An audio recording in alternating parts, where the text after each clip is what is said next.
i7 ગુજરાતનો અવાજ। નમસ્કાર દર્શક મિત્રો, i7 ન્યૂઝ ગુજરાતીની સાથે હું છું આપની સાથે પાયલ બામભણિયા। તો જોઈએ આજના મહત્વના સમાચાર। ફતેપુરાથી ઘુઘસ જતા મુખ્ય રસ્તામાં ભીચોર ગામે પહેલા વરસાદમાં જ પડ્યો ભૂવો। આ ભૂવાને તાત્કાલિક રિપેરિંગ કરવામાં આવે તેવી ફતેપુરા તાલુકા કોંગ્રેસ સમિતિના કાર્યકારી પ્રમુખ સુભાષભાઈ ટી પારગીએ વિડીયો બનાવી સોશિયલ મીડિયામાં આપી પ્રતિક્રિયા।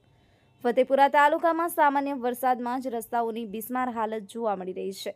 રસ્તાઓ પર પડેલા મોટા મોટા ખાડાઓ પડવાથી જાહેર જનતાને વાહનો મારફત અવરજવર કરવામાં હાલાકી પડી રહી હોવાનું જાણવા મળી રહ્યું છે।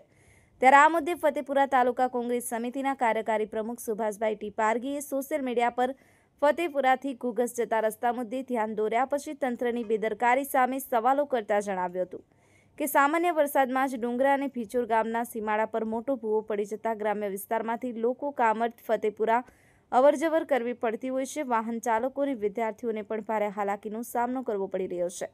થોડા દિવસ પહેલા કેબિનેટની બેઠકમાં મુખ્યમંત્રી શ્રી ભૂપેન્દ્રભાઈ પટેલે તાત્કાલિક તૂટેલા રોડ અને રસ્તાઓ પર પડેલા ખાડાઓને રિપેર કરવાના આદેશ આપ્યો હતો, છતાં પણ ફતેપુરા તાલુકામાં લાગતા વળગતા શાખાના અધિકારીઓ મુખ્યમંત્રી શ્રી ભૂપેન્દ્ર પટેલના આદેશને પણ ઉલ્લંઘન કરવામાં આવી રહ્યું હોય તેવું જોવાઈ રહ્યું છે।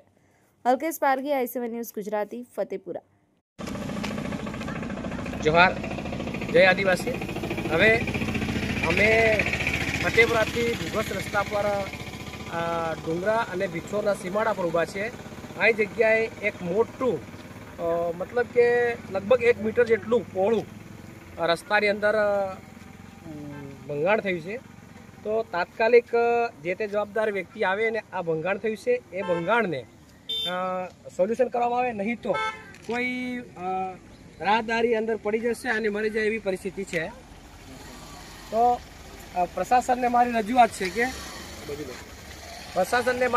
છે કે આ તાત્કાલિક ધોરણ આવે અને આ આખો રસ્તો તૂટી ગયેલો છે, આ રસ્તાને બંધ કરવામાં આવે।